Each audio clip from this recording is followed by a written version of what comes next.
Lighthouse tender with an intensity that borders on obsession. The tender brings not just food and fuel, but also mail. And mail means newspapers, magazines, and if you are lucky, a new book sent by a distant relative or a charitable organization. The thought of a fresh newspaper, its pages filled with the news of a world that has been turning without you, is almost intoxicating. You imagine the feel of the cheap, rough paper in your hands, the smell of the fresh ink, the thrill of reading about political debates, scientific discoveries and far-off wars. It is a connection, a lifeline, a reminder that you are not entirely forgotten. When the tender finally arrives, the mail sack is the first thing you look for. You take it from the captain's hands with a reverence usually reserved for a sacred object. You carry it back to your cottage, and you open it with trembling fingers. You spread its contents out on your table, a feast for your starved mind. There is a bundle of newspapers, weeks or even months out of date, but to you they are as fresh as the morning dew. There is a copy of Harper's Weekly or the Atlantic Monthly, its pages filled with essays, poetry, and serialized fiction. And if you are truly blessed, there is a book, a new book, its spine uncracked, its pages clean and white, its story a complete and utter mystery. You ration the new material as carefully as you ration your food.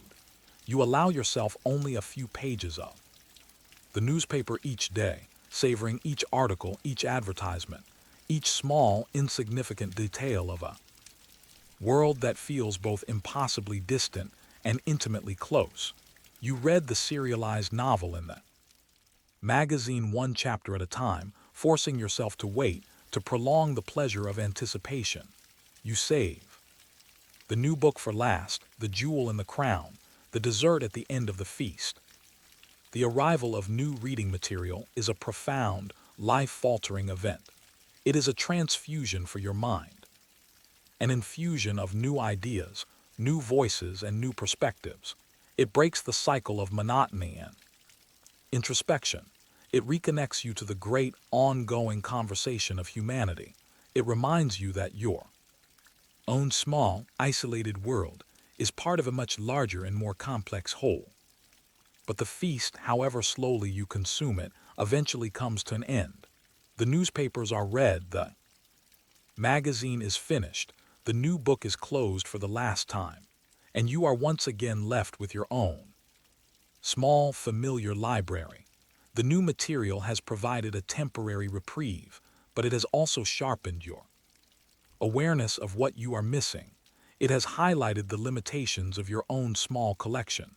The world is so vast, so full of stories, and you have access to only a tiny, finite fraction of them.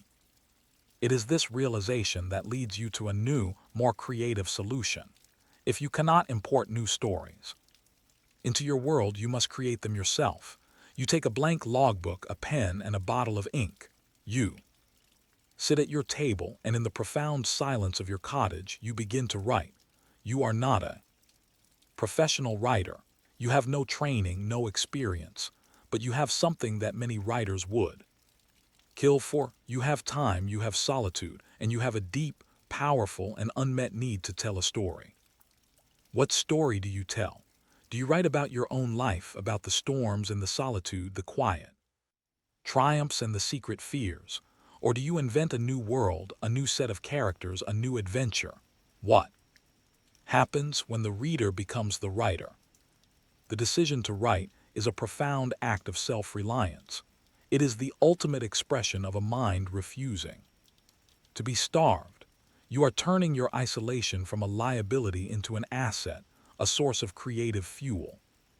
The blank page is a terrifying and exhilarating thing. It is a void, but it is a void that you have the power to fill. It is a new world waiting to be born. You begin, perhaps, by writing about what you know. You start a journal, a personal logbook that goes beyond the official, factual entries required by the Lighthouse board. You write about the things you cannot record in the official log, your feelings, your fears, your hopes.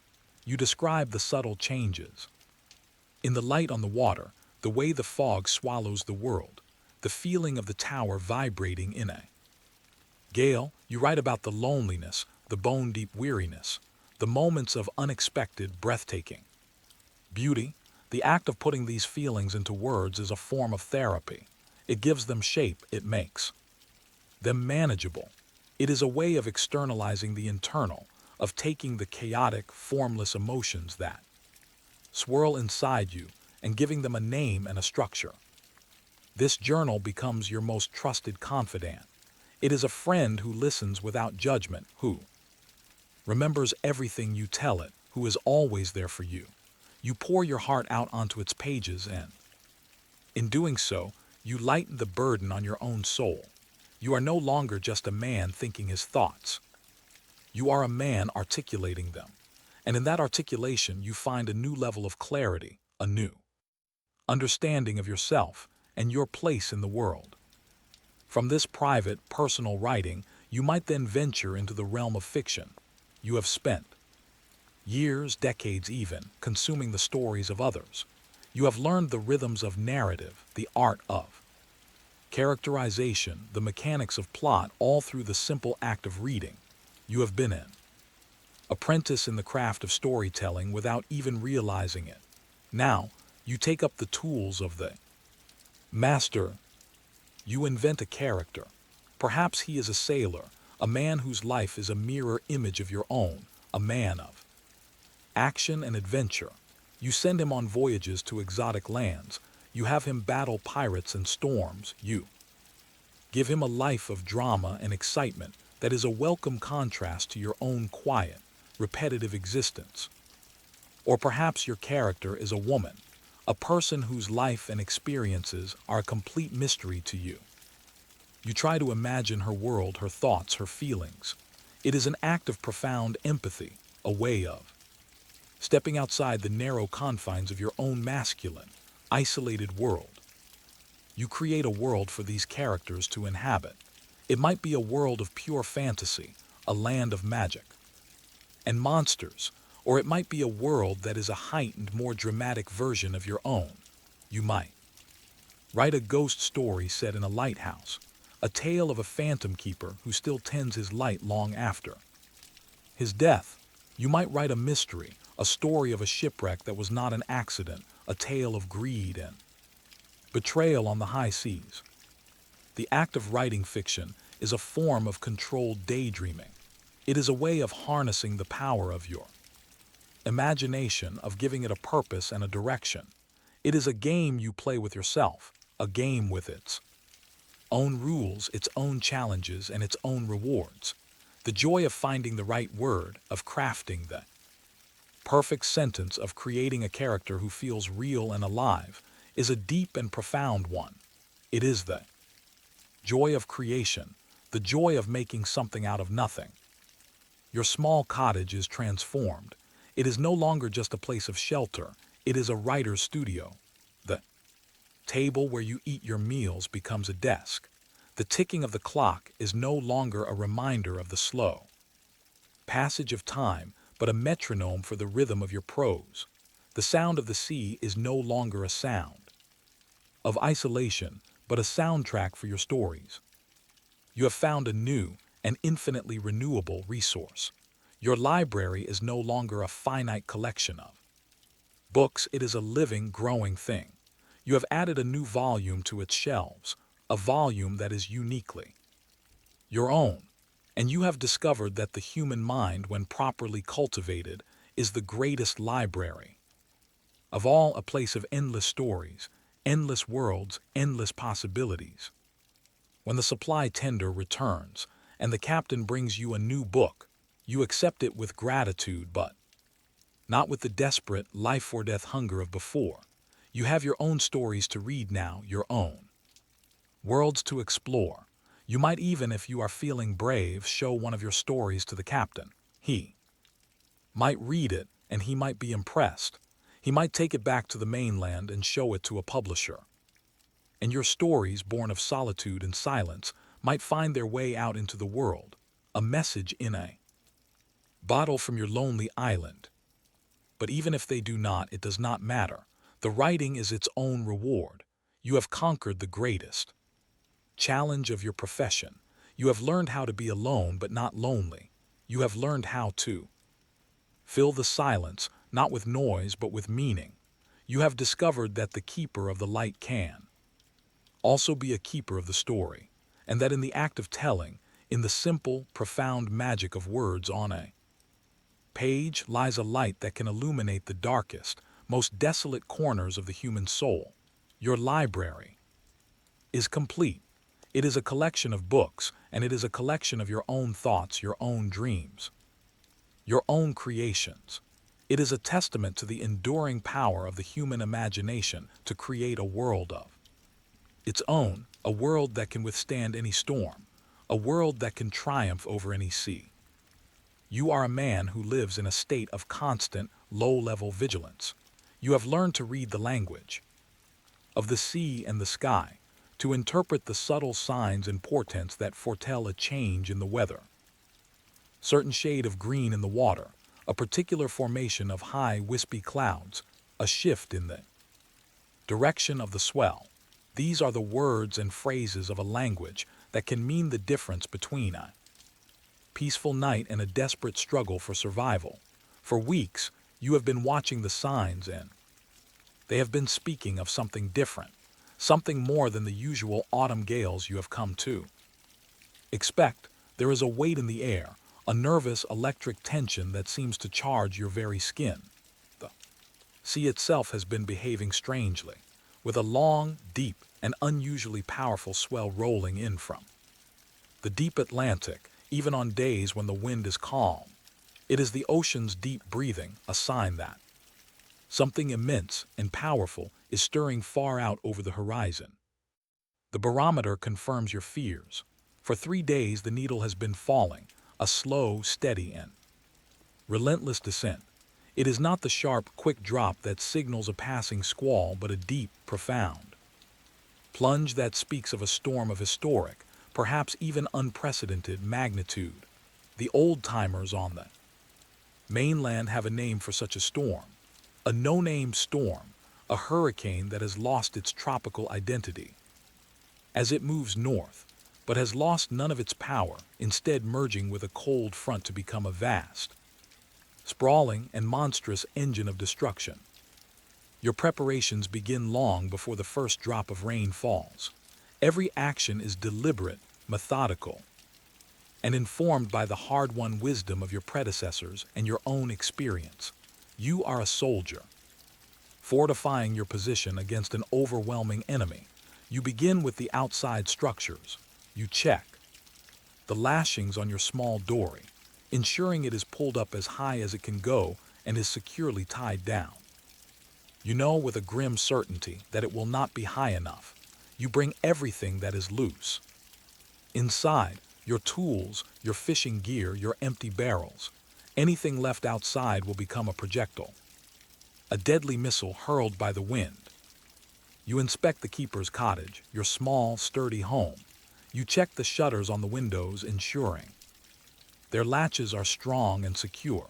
You board up the windows that face the open sea, sacrificing light for security. You bring in extra firewood and coal, stacking it high by the hearth.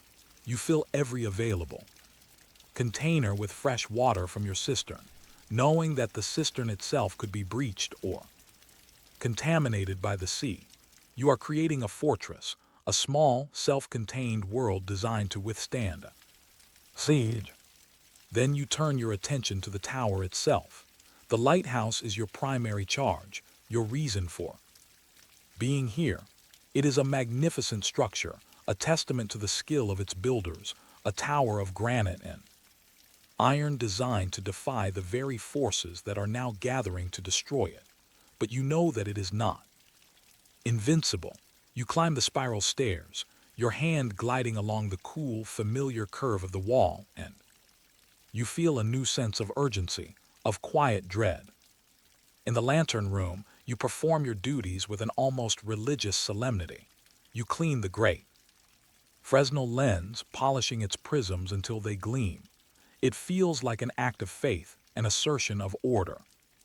and purpose in the face of the coming chaos. You inspect every part of the lantern's mechanism, the rotating clockwork, the fuel lines, the burner. Everything must be in perfect working order. The light will be needed tonight more than ever before. It will be a beacon not just for the ships at sea, but for you, a single, unwavering point of light in a world that is about to be consumed by darkness and violence. You pay special attention to the lantern room's windows, the great panes of thick, curved glass that protect the delicate lens. You check their seals, the caulking that keeps them watertight. You know that if one of these panes were to break, the wind and the sea would rush in, destroying the lens and extinguishing the light in an instant. The thought is almost too terrible to contemplate.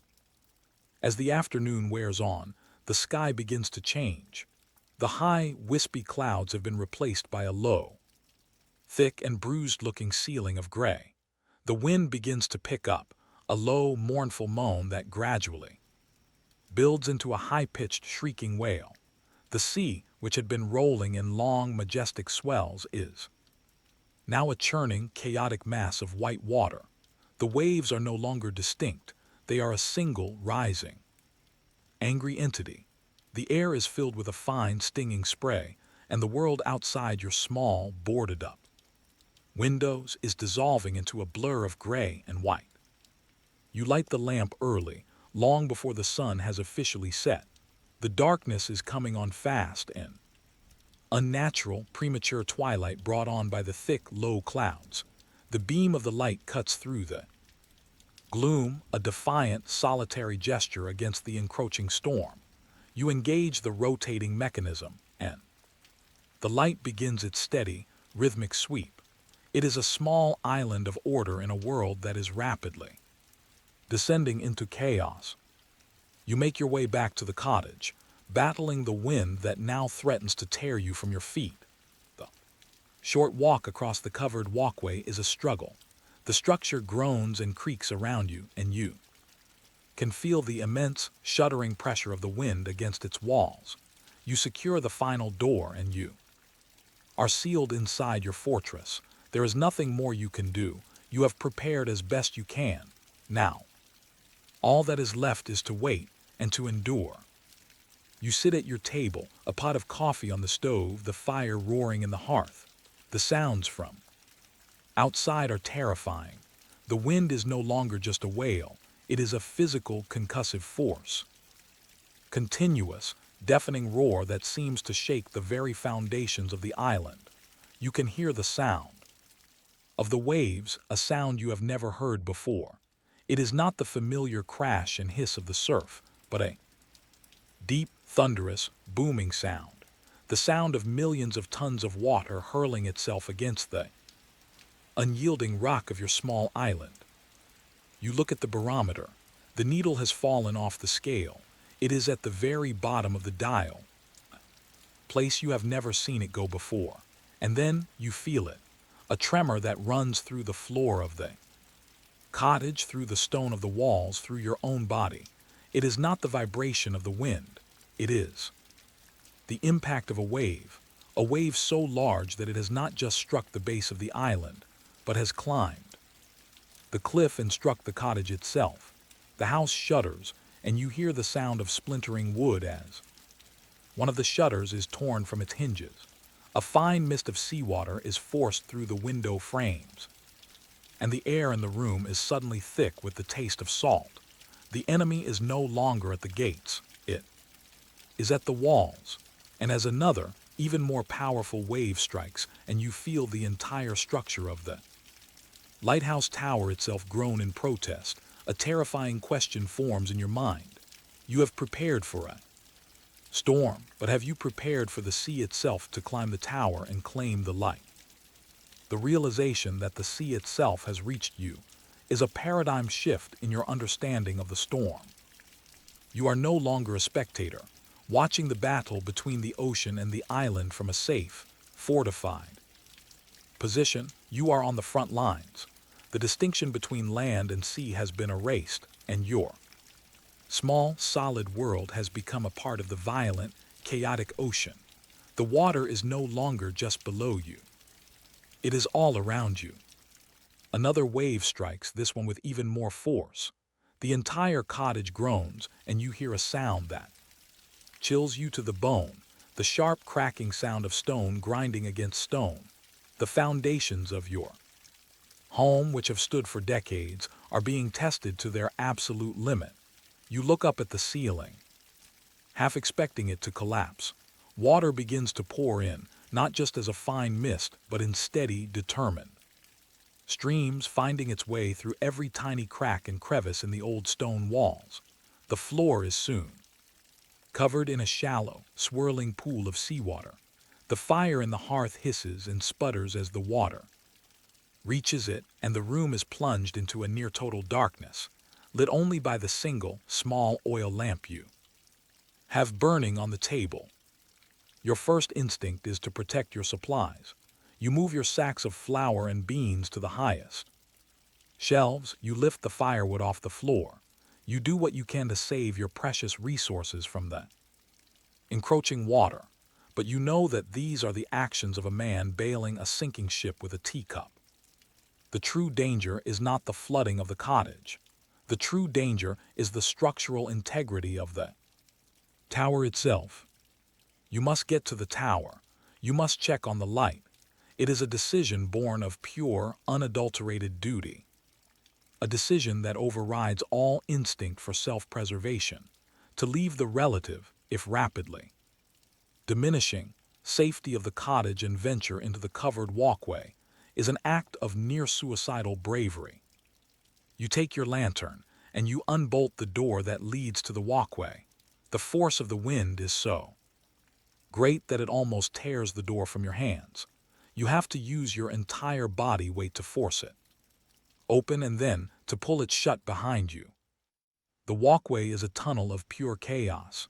The wind howls through it, and the entire structure is shaking so violently that you can barely stand. The roar of the sea is deafening, and you can feel the impact of the waves through the soles of your boots, a series of shuddering, concussive blows that threaten to tear the walkway from its moorings. You can see nothing outside but a maelstrom of black water and white foam, illuminated in brief, terrifying flashes by the sweeping beam of your own lighthouse. You fight your way to the base of the tower, your heart pounding with a mixture of fear and adrenaline. You reach the heavy oak door of the lighthouse and you pull it open. You stumble inside and you are greeted by a sound you have never heard before inside the tower, the sound of running water. The base of the tower, a place that has always been a sanctuary of cool, dry stillness, is flooded. Water is pouring down the inside of the stone walls, cascading down the spiral staircase. The sea has not just reached the tower, it has breached it. You begin to climb, your feet slipping on the wet iron steps. The water is cold and it soaks your trousers and your boots. The climb is a nightmare. The tower, which has always felt as solid and as permanent as the rock it is built on, is now groaning and vibrating like a ship in a heavy sea. You can feel the impact of each wave as a deep, resonant shudder that travels up the stone column, a shockwave that you feel in your bones, in your teeth. You have to hold on to the railing with all your strength to keep from being thrown from your feet. With each upward spiral, your anxiety grows. What will you find in the lantern room? Has a window broken? Has the lens been shattered? Has the light been extinguished? The thought is a physical pain, a knot of dread in your stomach. You are climbing towards the heart of the storm, towards the very place where the battle is at its most intense. You finally reach the top of the stairs and push open the door to the lantern room. The scene that greets you is one of controlled, terrifying chaos. The room is intact. The great glass panes are holding, though they are flexing and groaning under the incredible pressure of the wind. The lens is still turning, its crystal prisms catching the light of the lamp and flinging it out into the maelstrom. Your light is still alive. But the room is not dry. Water is streaming in from the ventilator shaft in the roof and from the seams. Around the great glass windows, the floor is awash, and the clockwork mechanism that turns the lens is being drenched. You know that if the mechanism fails, the light will become a fixed beam, losing its unique, identifying signature, a catastrophic failure for any ship that might be trying to use it for a navigational fix. And then you see the true source of the water. It is not just coming from above, it is coming from below. A wave, a monstrous, unbelievable wave, a wall of black water, rears up out of the darkness and strikes the lantern room itself. The impact is a physical blow, a deafening, explosive boom that knocks you from your feet. The entire tower shudders and sways, and for a terrifying, heart-stopping moment, you are sure that it is going to fall, that the ancient stone is finally giving way. You hear the sickening sound of cracking glass, and you look up to see a network of fine, spiderweb cracks spreading across one of the massive lantern panes. The window has not shattered, but it has been compromised. It will not withstand another direct hit. The storm has found a weakness. It is testing you, testing your tower, testing your resolve. You are at the absolute apex of the crisis, 100 feet above the raging sea, in a glass cage that is threatening to shatter with the heart of your lighthouse, the precious, irreplaceable lens, just feet away from total destruction. The wind shrieks, the tower groans, and the sea gathers itself for another assault. What can one man do in the face of such overwhelming, elemental fury? In the face of overwhelming, elemental fury, one man can do very little. And yet you must do something. To do nothing is to surrender, to accept the inevitable destruction of the light, the lens, and perhaps the tower itself. Your mind, sharpened by the adrenaline and the imminent danger, races through the possibilities. You cannot stop the waves, you cannot mend the cracked glass, but you can perhaps reinforce it. You can try to give it the strength to withstand the next blow. Your eyes dart around the lantern room, searching for anything that you can use.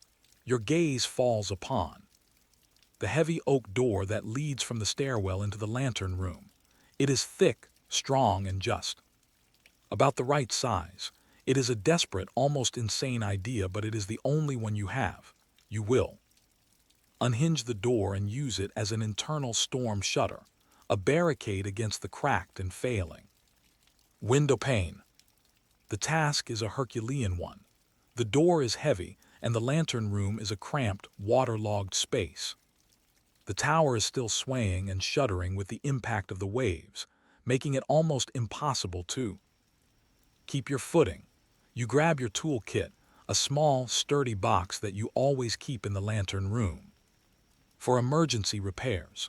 You work with a frantic, desperate energy, your hands, though numb with cold, moving with a sureness born of long practice.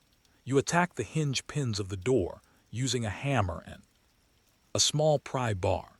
The noise of your hammering is a tiny, metallic counterpoint to the deafening roar of the storm.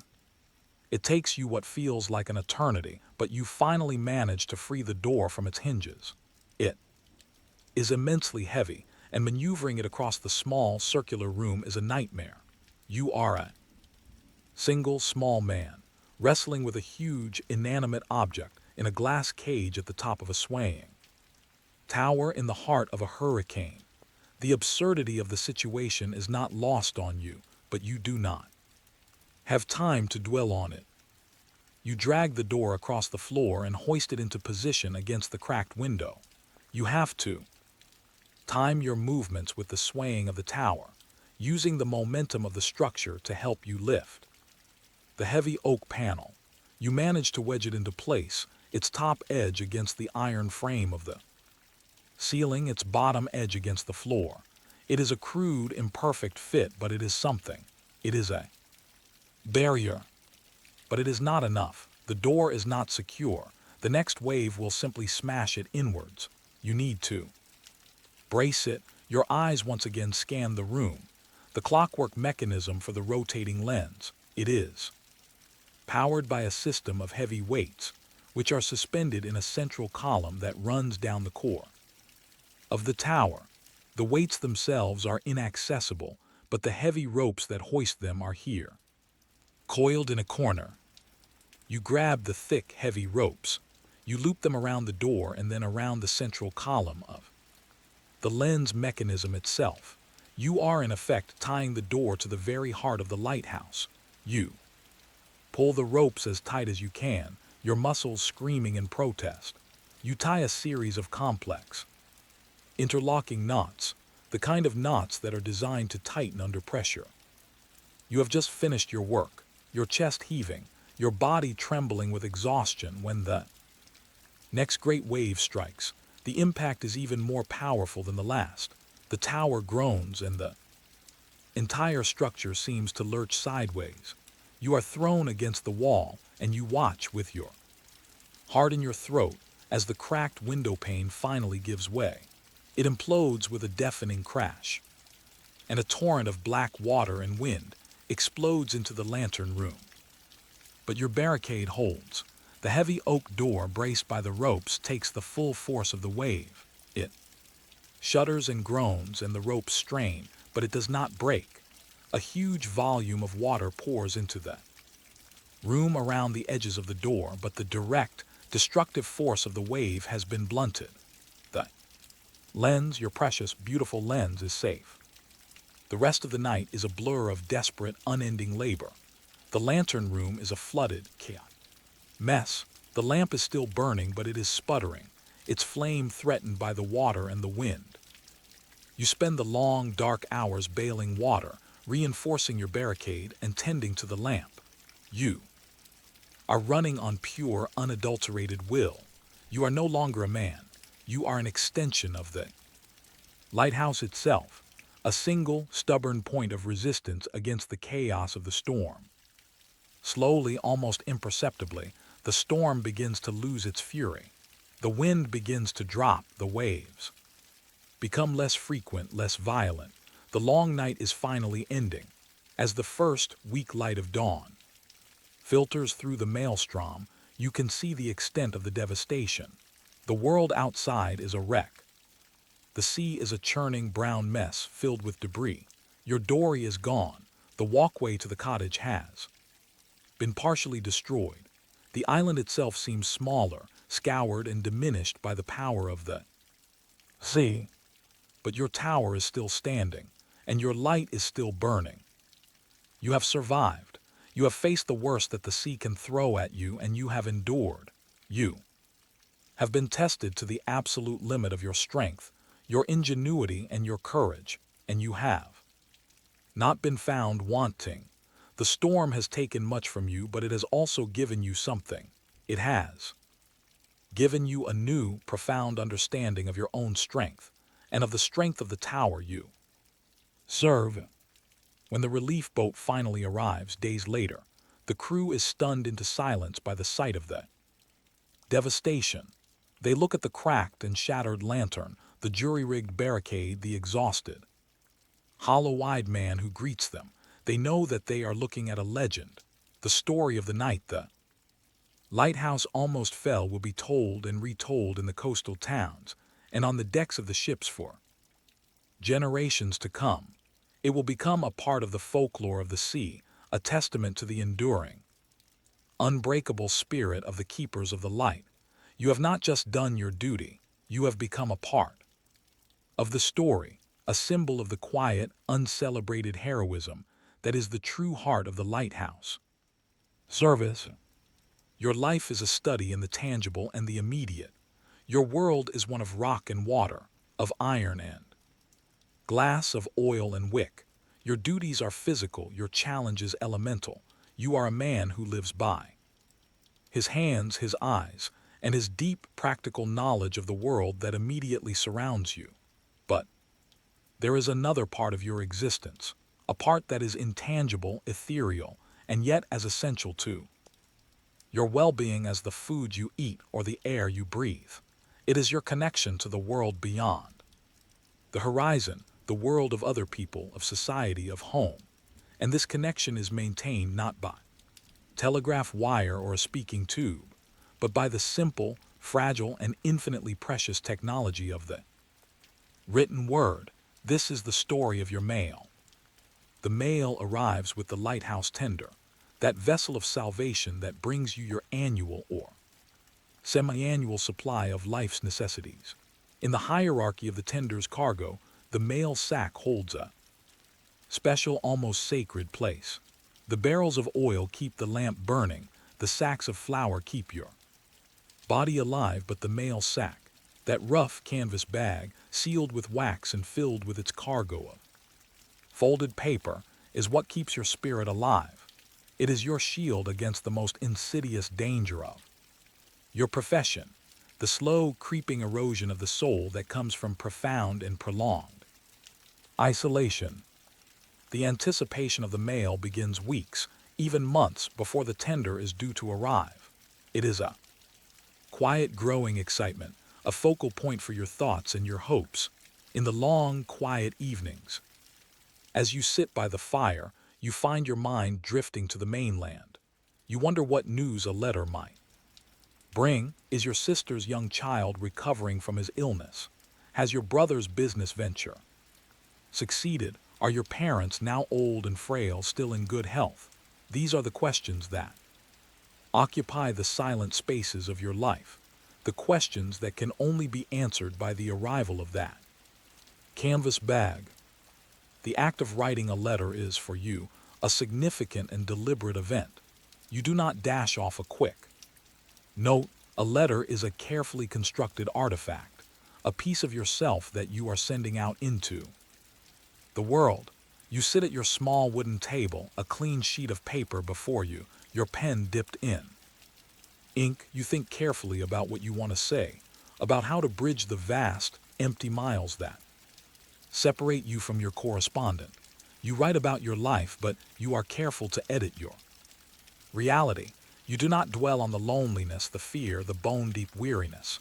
To do so would be to inflict your own burdens on the people you love. Instead, you write about the beauty of your surroundings, the spectacular sunrises, the seals basking on the rocks, the intricate patterns of frost on the lantern room glass. You write about your work, the simple, satisfying rhythms of your daily duties. You try to paint a picture of a life that is peaceful, purposeful, and content. Your letters are a form of performance, a carefully curated presentation of a life that is, in reality, far more complex and challenging. You ask questions, dozens of them, a hungry, desperate barrage of inquiries about the small, mundane details of the lives of your loved ones. You want to know about the price of eggs, the sermon at church, the gossip of the town. These small details are the building blocks of a world that you are no longer a part of, and by asking about them, you are trying to maintain your place in it, to keep your own mental map of your family and your community up to date. When the tender finally arrives and the mail sack is placed in your hands, it feels as heavy and as precious as a bag of gold. You often wait to open it. You complete your duties with the tender's crew. You watch as the ship disappears over the horizon, and then, in the profound silence of your newly resupplied island, you allow yourself the pleasure of the mail. You sit at your table and you carefully cut the seal on the bag. You lay the letters out and you savor them, one by one. There are letters from your family, their familiar handwriting, a comforting, tangible link to the people you love. You read them slowly, carefully, deciphering the hurried scrawl of your brother or the neat, precise script of your mother. The words on the page conjure images in your mind, the faces of your family, the rooms of your childhood home, the streets of your town. For a few precious moments you are no longer alone. The room is filled with the voices, the laughter, and the presence of your loved ones. There are also official letters from the Lighthouse board.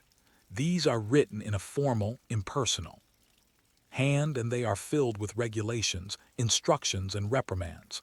They are a reminder that you are not your own master, that you are a small cog in a large bureaucratic machine. You might be informed of a new type of oil you will be receiving, or a change in the required maintenance schedule. For the lamp, you might be chastised for a minor infraction noted by the inspector on his last visit. These letters are a connection to a different kind of world, a world of rules, of authority, of impersonal efficiency. And sometimes there is another kind of letter, a letter from a stranger, a person who has seen your light from the deck of a passing ship, a person who has been moved to write to the anonymous keeper of that distant, solitary flame. These letters are a source of immense pride and wonder. They are a confirmation that your work, your quiet, solitary, and often monotonous work, is seen, is appreciated. A sailor might write to thank you for the light that guided him through a storm. A passenger on a steamship might write to describe the beauty of your light, a single, brilliant star on the dark horizon. These letters are a gift, a voice from the void, a testament to the power and the poetry of your profession. They connect you not to your own small circle of family and friends, but to the vast, anonymous community of the sea, the very people you have dedicated your life to protecting. You read and reread each letter, wringing every last drop of meaning and emotion from its words. You use them to populate your solitude, to create a rich, internal world of conversation and connection. But the letters are a one-way communication. The conversation is always delayed. You write your reply, and you know that it will be months before it is received, and months more before you can hope for an answer. This temporal gulf, this profound and unavoidable delay, creates its own unique kind of anxiety.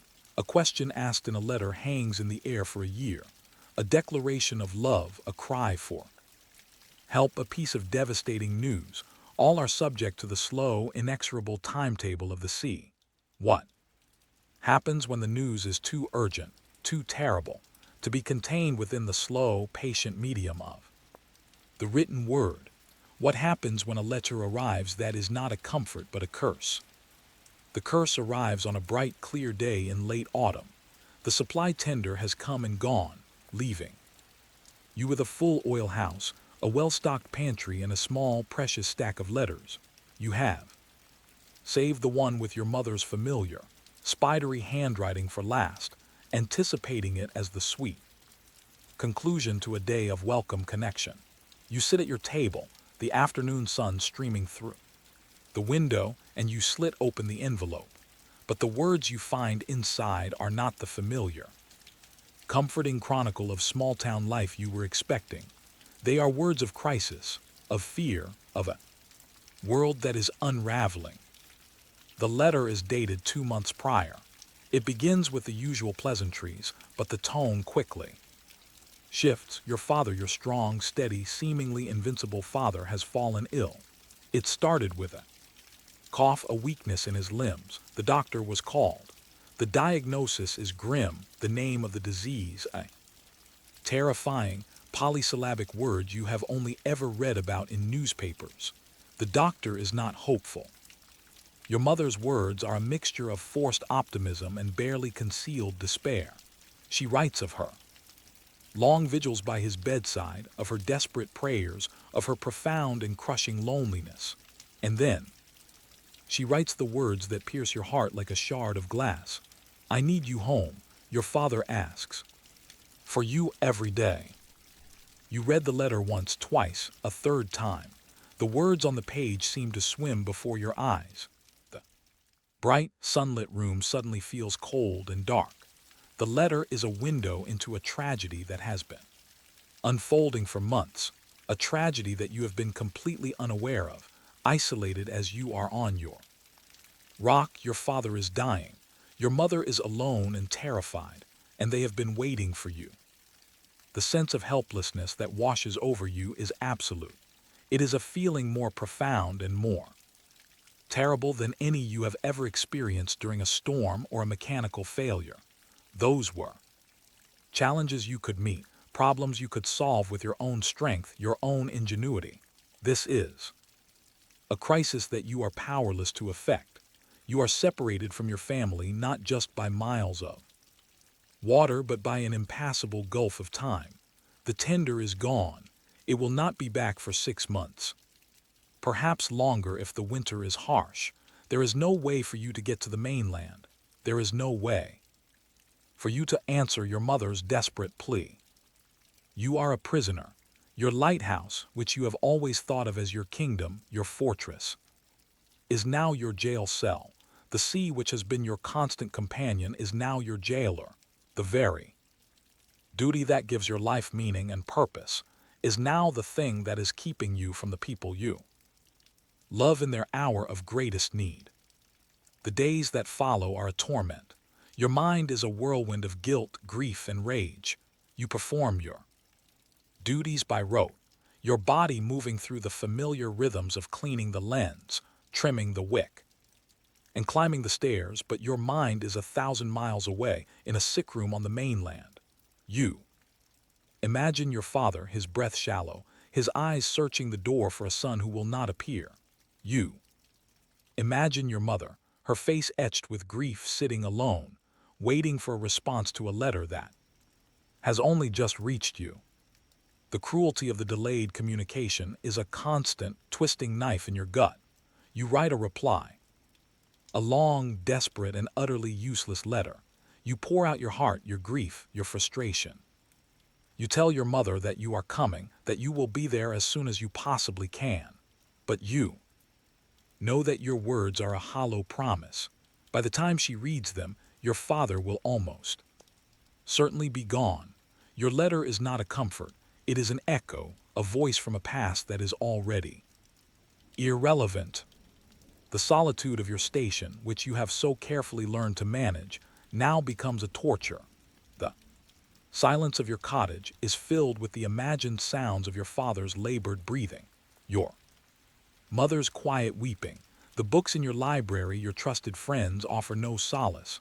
Their stories of adventure and romance seem trivial, insulting in the face of your own raw, immediate grief. You cannot escape your own mind. You are trapped in a feedback loop of sorrow and impotence. You begin to look at the sea with a new and profound hatred. It is a barrier, a vast, indifferent obstacle that is keeping you from your duty as a son. You fantasize about impossible escapes. You think about taking your small dory and attempting the perilous journey to the mainland. But you know that it would be suicide. The boat would be swamped and shattered by the autumn swells before you were even out of sight of your own light. Your work, your sacred duty, becomes a source of bitter irony. You are here to save the lives of strangers, anonymous sailors on passing ships, but you are powerless to help your own family. You light the lamp each night, and its brilliant, unwavering beam seems to mock you, a symbol of a steadfastness and a reliability that you cannot offer to the people who need you most. The light is a lie. It is a beacon of hope for the world, but there is no hope in your own heart. You are a man torn in two. Your body is here on this rock performing its duties, keeping the light burning, but your soul is elsewhere in a place of sickness and sorrow. The separation is a physical pain, a tearing of the very fabric of your being. You are a ghost in your own life, haunting the rooms of your cottage, the stairs of your tower. And as the days turn into weeks and the silence from the mainland remains absolute, a new and terrifying question begins to form in your mind. You have always defined yourself by your duty as a keeper of the light, but what is your duty as a son? And what happens when those two duties are in irreconcilable conflict? The conflict between your duties as a keeper and your duties as a son becomes the central, all-consuming struggle of your existence. It is a storm that rages not in the sky but in your own soul.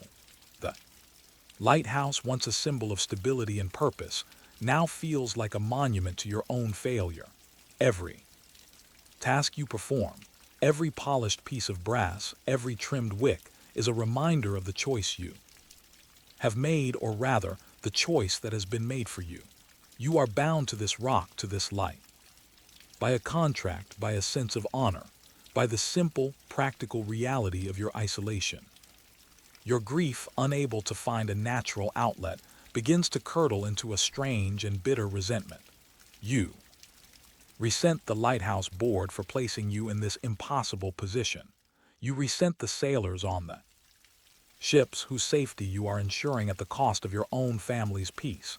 You even, in your darkest moments, begin to resent your father for his ill-timed illness, for placing this unbearable burden upon you. These are ugly, unworthy thoughts, and they fill you with a deep sense of shame which only adds to the weight of your sorrow.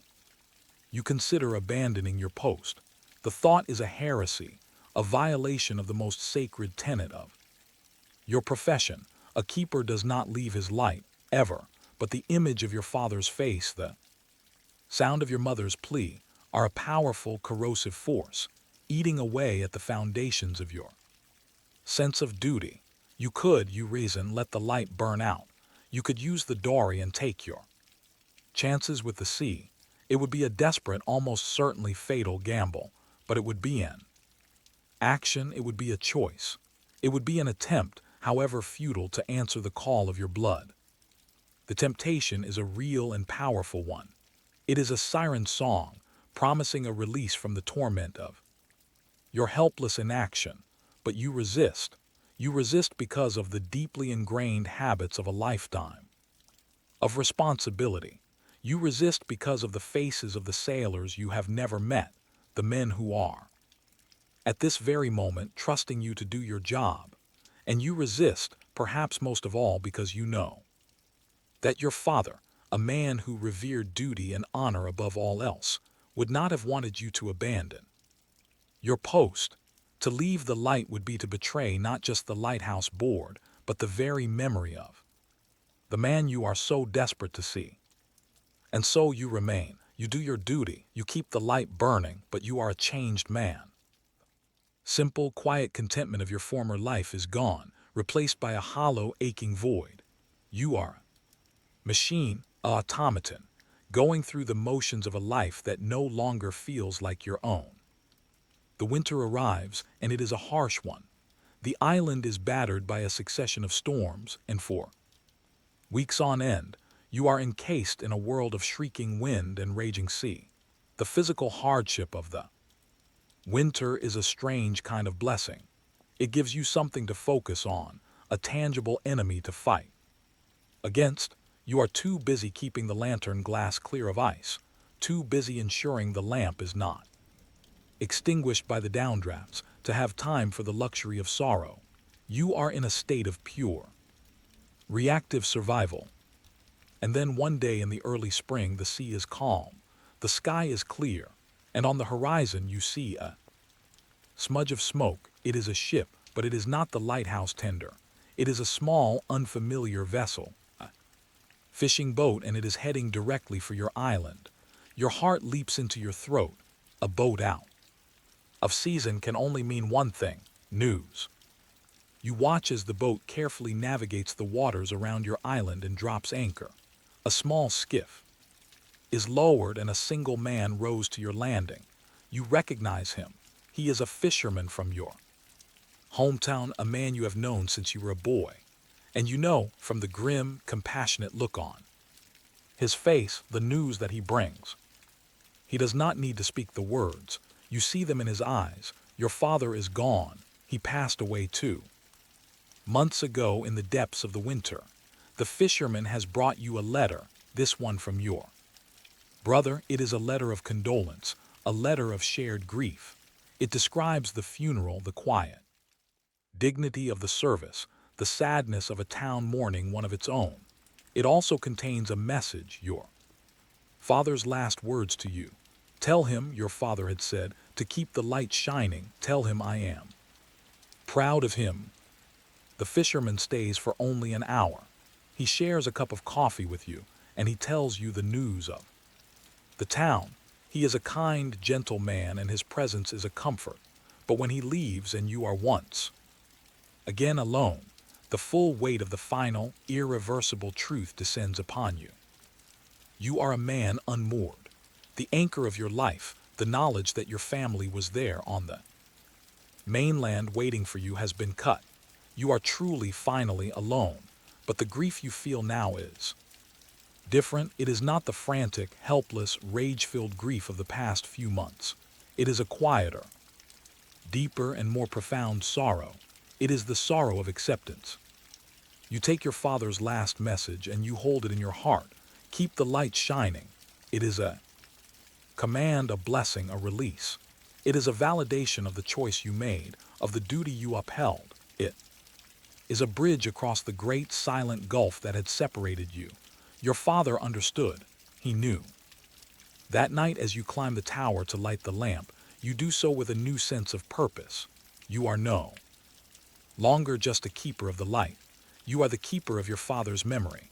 The light is no longer a symbol of your imprisonment, but a symbol of your connection.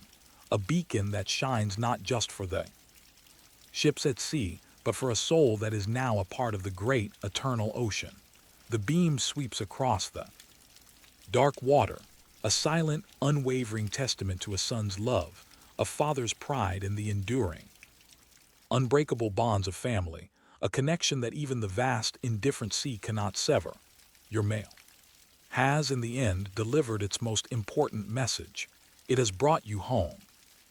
In the carefully ordered universe of the United States Lighthouse Service, you are a planet, a small, solitary world orbiting a distant, powerful sun.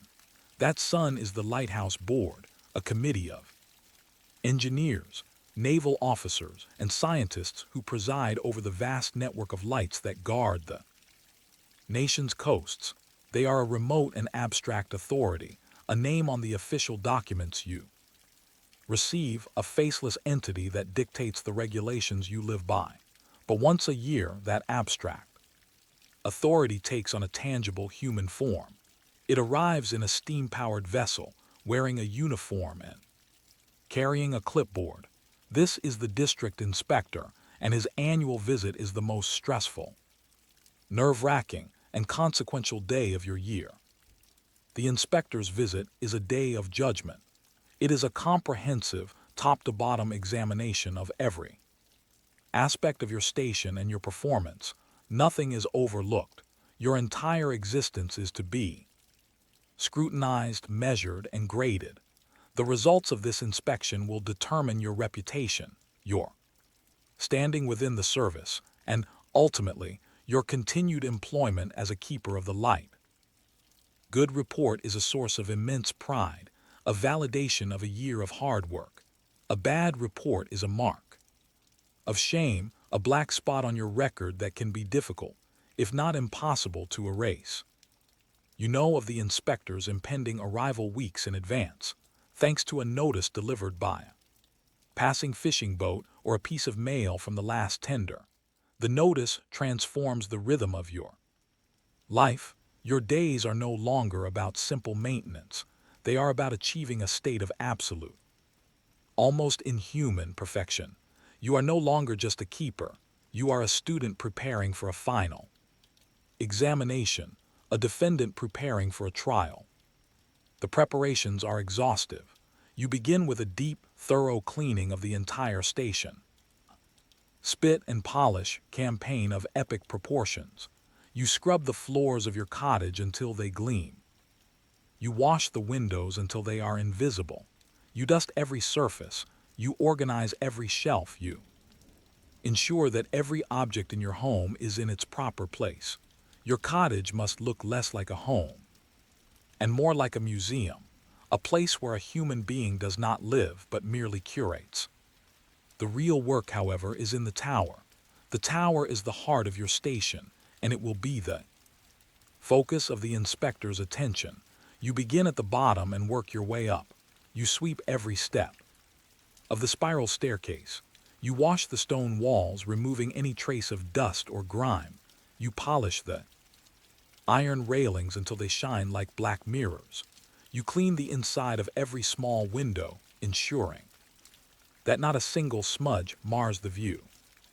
The lantern room is the sanctum sanctorum, and it is here that your efforts reach a fever pitch. The Great Fresnel lens, the jewel of your station, must be flawless. You spend days cleaning it, your movements slow, deliberate, and reverent. You use the softest cloths, the purest spirits, the most delicate touch.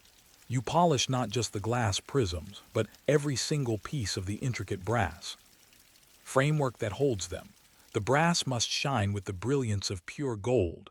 The lens must look as if it were installed yesterday, not decades ago. It must be a testament to your tireless, meticulous care. You give the same attention to the lamp itself. You disassemble the burner, cleaning every small, intricate part. You polish the fuel reservoir. You trim the wicks to a perfect, uniform height. You ensure that every valve and every lever moves with a smooth, well-oiled precision. The clockwork mechanism for the rotation is also subjected to this intense scrutiny. You clean and lubricate every gear, every chain, every pulley. The entire apparatus must function with the silent, flawless perfection of a well-made watch. Your preparations extend beyond the physical structures. You must also prepare your records. Your station's logbook must be a model of neatness and accuracy.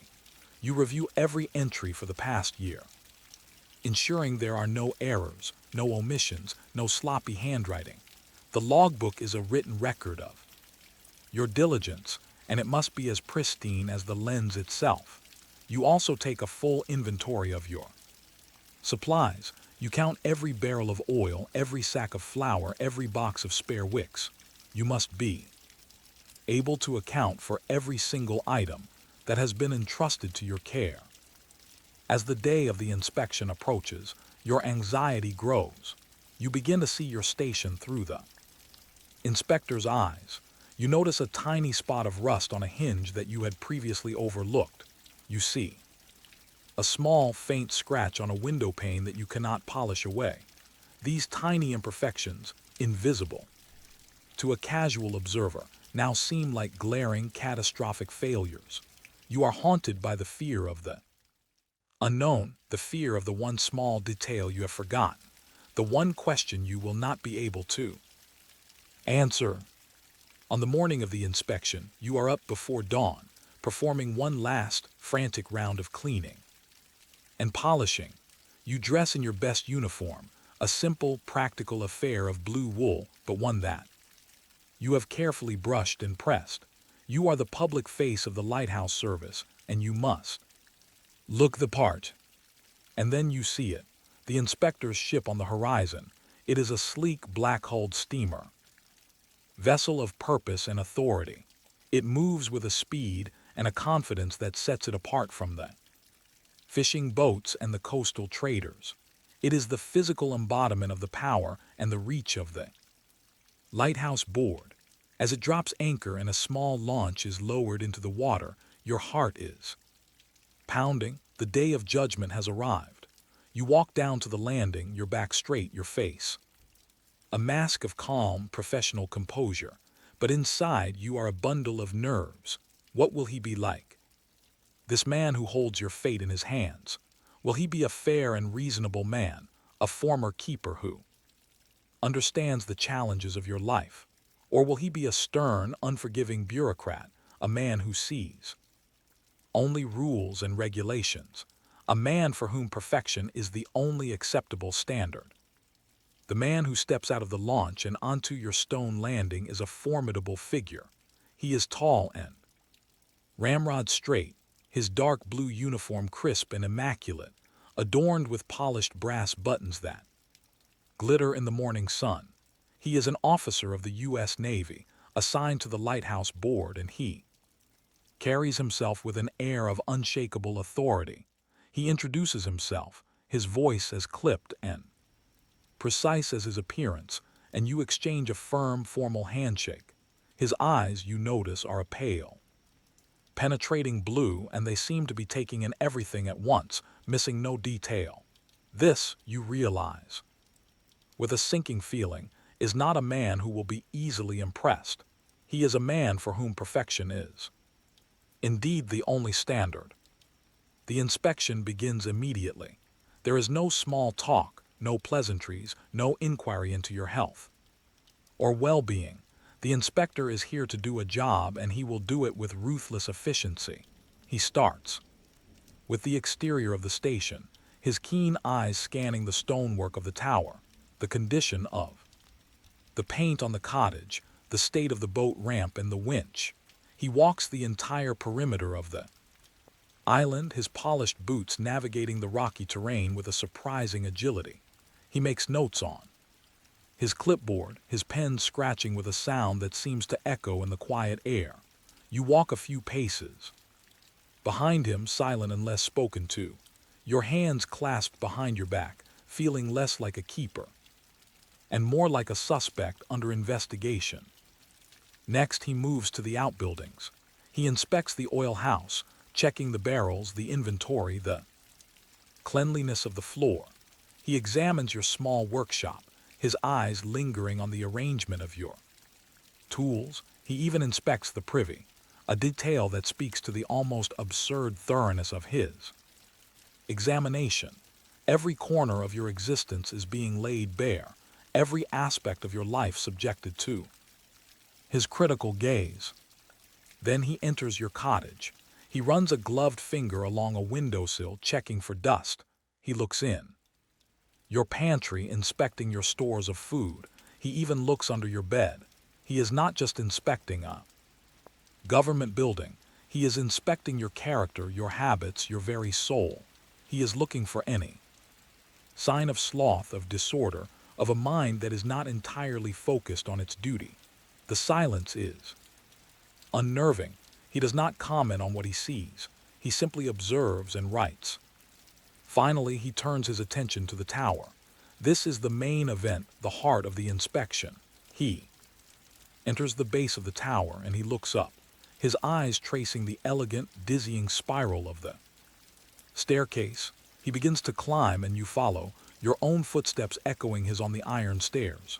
He stops at each level, at each small window, testing the latch, checking the glass. He seems to be measuring the very air in the tower, testing it for any hint of dampness or decay. When you reach the lantern room, he pauses at the door. He takes a moment as if preparing himself for the sight within. Then he enters and he is silent for a long time. He simply stands there in the center of the room and he looks. He looks at the great lens, at the lamp, at the clockwork mechanism. He is like a jeweler inspecting a diamond, his eyes searching for the slightest flaw. You stand by the door, your breath held, your heart pounding. This is the moment of truth. This is where your fate will be decided. He begins his examination of the lens. It is a process of almost microscopic intensity. He puts on a pair of white cotton gloves, and he runs his fingers over the surface of the prisms, feeling for any trace of grit or oil. He uses a small magnifying glass to inspect the brass framework, looking for the tiniest spot of tarnish. He seems to be communing with the lens, listening to its secrets, judging your stewardship of its precious, fragile beauty. He moves to the lamp and then to the clockwork. He asks you a series of sharp, technical questions. What is the viscosity of the oil at this temperature? What is the burn rate of the wick? What is the margin of error on the timing of the rotation? They are questions designed to test the depth of your knowledge, to see if you are merely a janitor or a true professional technician. You answer his questions as best you can, your voice steady, your answers concise and factual. You have prepared for this, you know your machine. After what feels like a lifetime, he finishes his examination.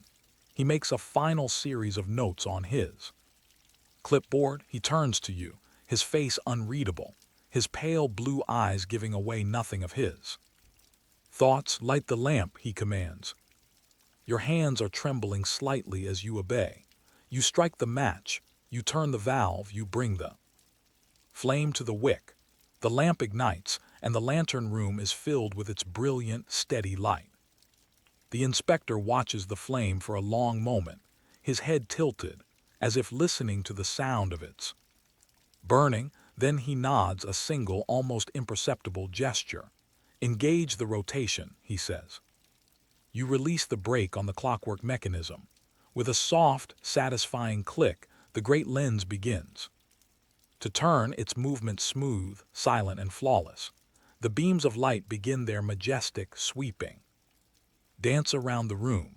The inspector watches the rotation for a full minute, his eyes following the path of the light. The silence in the room is absolute, broken only by the faint, rhythmic ticking of the clockwork. He makes one last note on his clipboard. He closes it with a snap. He turns to you, and as he is about to speak, to deliver his verdict, his eyes are drawn to something behind you, something you had not noticed, something you had not prepared for. It is a small, dark stain on the stone wall near the ceiling, a faint discoloration that speaks of a leak, of a flaw in the very fabric of the tower. His eyes narrow.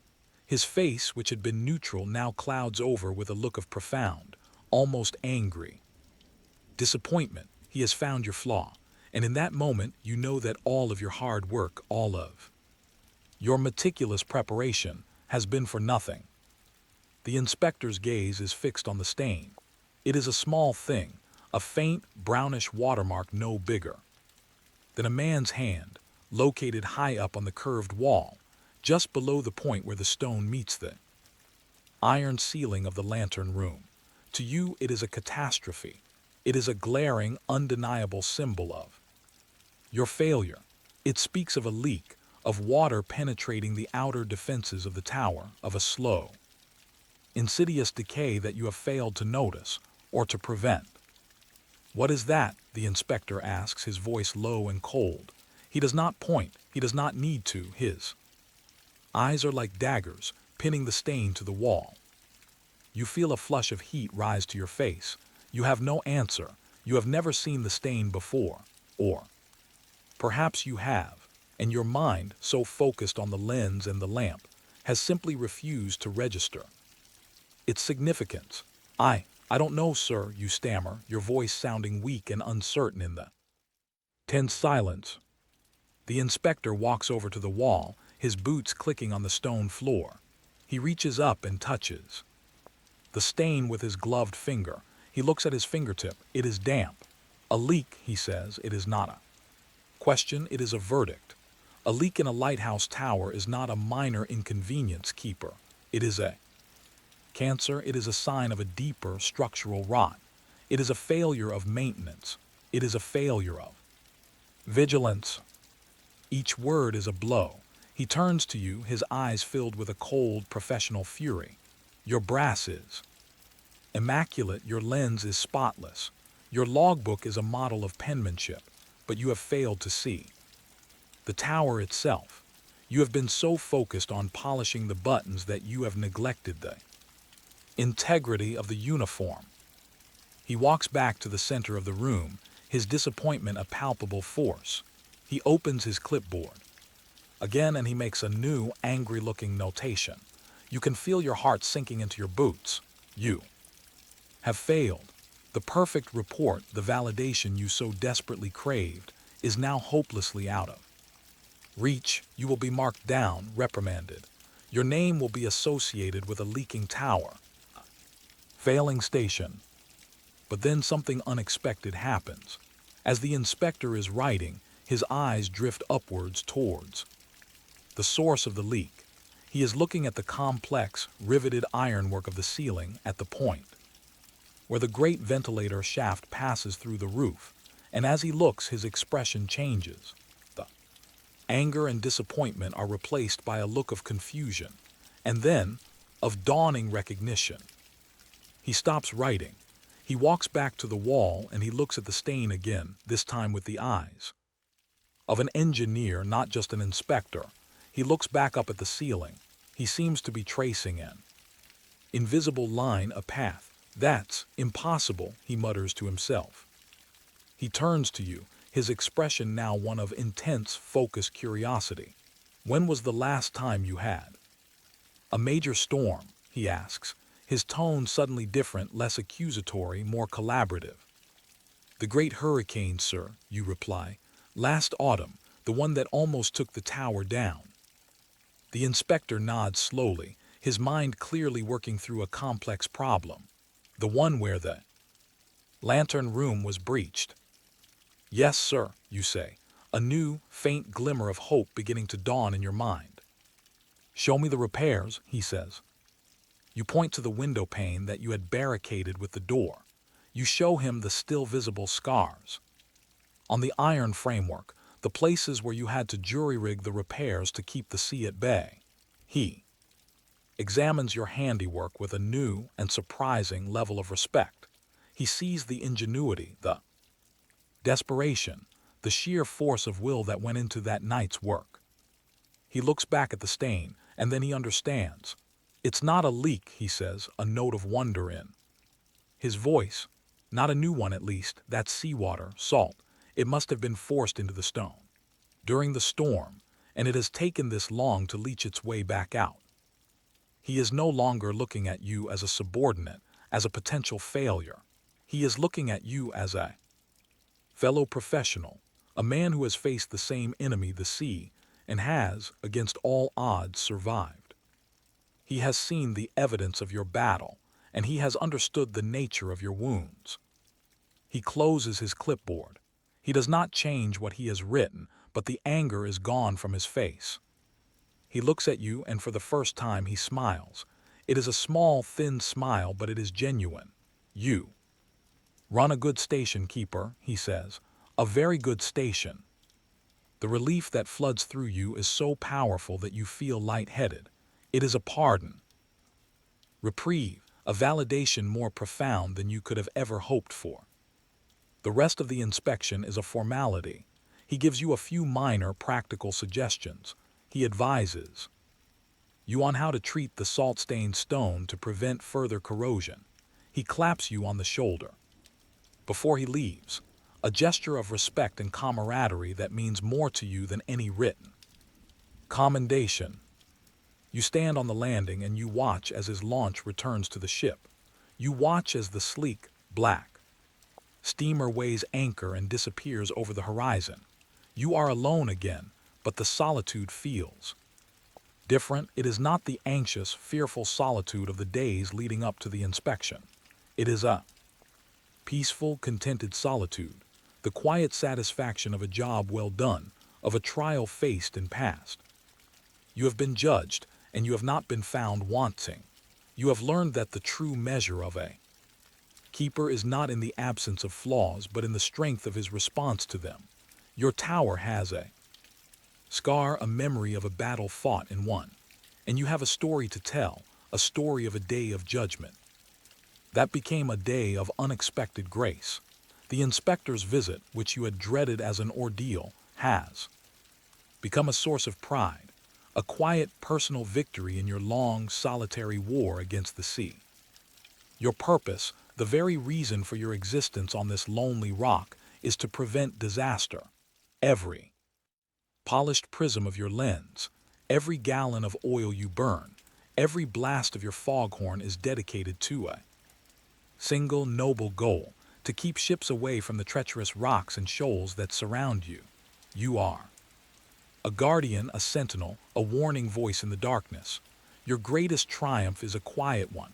It is the ship that passes safely in the night, the captain who sees your light and alters his course, the disaster that does not happen.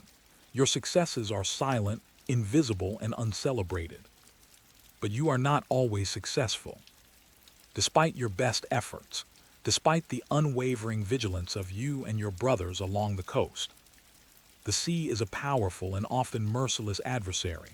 Storms arise with unexpected fury, fog descends with blinding speed, and human error, the most unpredictable variable of all, can lead a vessel to its doom. And when disaster strikes, when a ship is broken on the rocks that you are meant to guard, your role undergoes a terrible and profound transformation. You are no longer just a keeper of the light. You become a first responder, a rescuer, and most grimly, a collector of the dead. This is the part of your duty that is not spoken of in the glowing reports of the Lighthouse board. It is the dark, terrible, and necessary underside of your heroic profession. The sound of a shipwreck is a sound you will never forget. It is a sound that will haunt your dreams for the rest of your life. It is not a single clean sound, but a chaotic, horrifying symphony of destruction. It begins with the sickening, grinding crunch of wood against rock, a sound that seems to travel through the very foundations of your island. It is followed by the sharp, splintering crack of masts breaking, the percussive snap of rigging parting, and the terrible, prolonged, groaning agony of a wooden hull being torn asunder by the relentless power of the waves. And then there are the human sounds, the shouts of panic, the cries for help, the screams of terror and of pain. These are the sounds that will tear at your soul, the sounds that will echo in your memory long after the storm has passed. When you hear these sounds, your training and your instinct take over. You are a man of action, and there is no time for fear or for hesitation. Your first responsibility is to the living. You must do whatever you can to save those who can be saved. Your station is equipped with basic rescue equipment. A life car, a small enclosed vessel that can be fired from a small cannon and run along a line to a stranded ship. A Lyle gun, a small cannon used to fire that line, and various ropes, bridges, buoys, and other apparatus of rescue. Let us imagine a cold, sleet-filled night in early winter. A storm has driven a small coastal schooner onto a reef less than half a mile from your station. You can see its dark, broken shape through the driving rain, its remaining mast tilted at a crazy angle. You can hear the faint, desperate cries of its crew carried on the howling wind. You work with a frantic, focused energy. You and your assistant keeper, if you are lucky enough to have one, drag the heavy Lyle gun to the edge of the cliff, to the point on your island that is closest to the wreck. The gun is a small bronze cannon, and it is heavy and awkward. The wind is so strong that you can barely stand, and the sleet stings your face and blinds your eyes. You load the gun, ramming home the powder charge and then the projectile. The projectile is not a cannonball, but a long cylindrical iron rod with an eyelet at its end, to which a thin, strong rope is attached. You must aim the gun with care, calculating the effect of the wind, the distance to the wreck, the height of the waves. To fire the line and miss would be to waste precious time, to diminish the already slim chances of the men on the wreck. You pull the lanyard. The gun roars, a sharp, explosive crack that is momentarily louder than the storm itself. You watch as the line, a thin spider-like thread, arcs out into the darkness, flying over the churning water towards the broken ship. And then a moment of pure, unadulterated triumph. The line has made it. It has fallen across the deck of the schooner. You see the faint, moving shapes of the sailors as they grab the line, their last desperate hope. Now the real work begins. The sailors on the wreck haul in the thin line, and attached to it is a much heavier rope, the hawser, which they must secure to their broken mast. Back on the shore, you and your assistant secure your end of the hawser to the rocks, using heavy iron anchors that you have driven into the stone.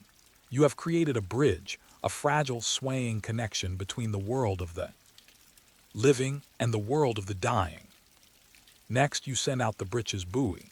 It is a simple, ingenious device, a life ring with a pair of canvas breeches sewn into it, suspended from a pulley that runs along the hawser. A man can sit in the buoy, and you can haul him to safety. You send the buoy out and you wait. The minutes stretch into an eternity, and then you feel a tug on the line, the signal that a man is in the buoy. You begin to haul, your hands raw on the wet, frozen rope, your muscles straining. It is a slow, agonizing process. The buoy sways violently in the wind. It is plunged into the icy waves, but it moves foot by foot closer to the shore. Finally, you can see him, A dark, huddled shape in the buoy, a man who is more dead than alive. You haul him the last few feet and you drag him onto the rocks. He is hypothermic, his clothes are frozen to his body and he is barely conscious, but he is alive. You have saved a life. You send the buoy out again and again and again. Each trip is a desperate, exhausting struggle. Each man you bring ashore is another small victory against the sea. But you know that your time is limited. The ship is breaking up, the waves are relentless, and the men are growing weaker. And then the hawser, the rope that is your lifeline, goes slack. It has parted. The connection is broken. The remaining men on the wreck are now beyond your reach. You can still see them, clinging to the broken mast, but you are powerless to help them. You can only watch and wait and pray. And as a great wave, larger than all the rest, rises up and smashes down upon the wreck, and the ship finally completely disintegrates, and the cries of the men are silenced forever, you are left with a feeling of profound, soul-crushing failure. You have saved some, but you have not saved them all. The sea has claimed its due, and now your grim duty enters its next and most terrible phase. The dawn that follows a shipwreck is a pale, sickly, and unwelcome thing. The storm has passed, the sky is a bruised and empty gray, and the sea, though still agitated, has lost its murderous fury. But the light does not bring relief. It brings only a clearer, more terrible view of the devastation. The reef, where the schooner met its end, is now empty, save for a few dark, splintered timbers ground into the rocks by the relentless action of the waves. The ship itself is gone, utterly and completely erased from existence. The men you managed to rescue are huddled in your cottage, wrapped in blankets, sipping hot coffee. Their faces a mixture of shock, grief, and a dazed, uncomprehending gratitude. They are the lucky ones, the survivors, but their survival is a stark reminder of those who did not. And it is to those men, the men who were lost to the sea, that your duty now turns. This is the grimmest part of your job, the part that requires a different kind of strength, a different kind of courage. It is the work of a coroner, of an undertaker, of a priest. It is the work of searching for and recovering the bodies of the dead. You begin your search at first light. You walk the perimeter of your island, your eyes scanning the shoreline, the coves, the rock pools. The sea, in its cruel indifference, has a habit of giving back what it has taken. The tide, now receding, has left a grim harvest along the high water mark. You are looking for a dark shape, a bundle of cloth, a flash of pale skin against the dark, wet rocks. You find the first body in a small, sheltered cove, tangled in a thick mass of seaweed. It is a young man, no older than 20, his face peaceful, as if he is merely sleeping. You stand over him for a long moment, a wave of profound sadness washing over you. You did not know this man. You do not know his name, his story, his hopes, his dreams. But in this moment, you feel a deep and terrible intimacy with him. You are the last person who will see him as he was, before he is committed to the cold, anonymous earth. You gently, respectfully, untangle the body from the seaweed. The work is physically and emotionally draining. The body is heavy, inert, and awkward to handle. You wrap it in a piece of sailcloth that you have brought with you for this purpose. You carry it, with as much dignity as you can muster, back to a small, sheltered outbuilding that you have designated as a temporary morgue. You lay the body out on a wooden plank. You must now perform the grim task of searching for identification. You go through the pockets of the man's clothes, your fingers fumbling with the cold, wet fabric. You find a small leather wallet. Inside there is a handful of coins, a faded photograph of a young woman, and a letter, its ink blurred and rendered unreadable by the seawater. You have found a life, a story, a connection.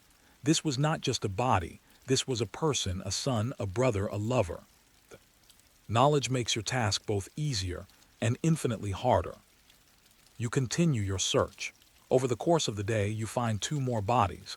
Each discovery is a fresh wave of grief, a new encounter with the finality of death.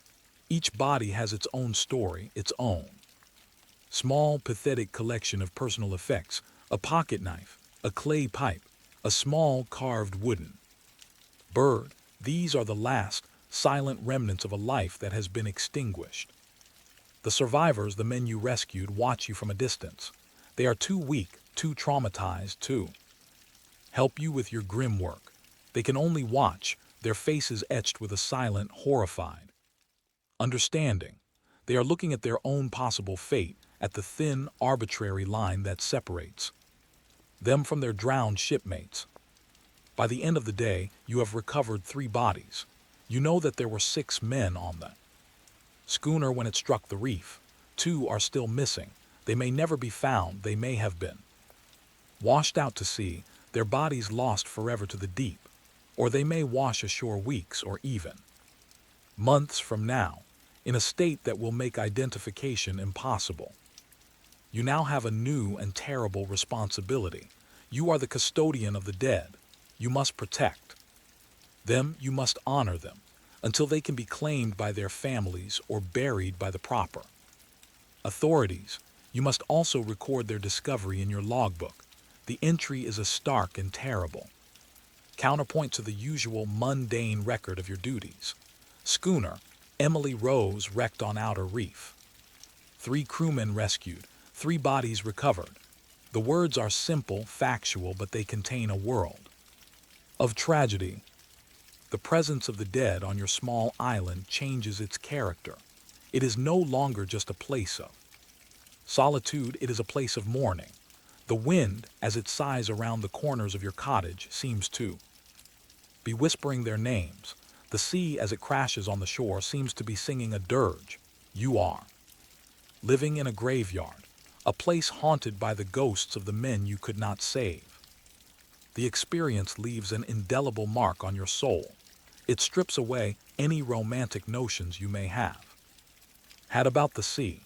You have seen its beauty, you have seen its power, but now you have seen its cruelty, its utter, absolute indifference to human life. You have learned that you are not just a guardian against the sea's fury.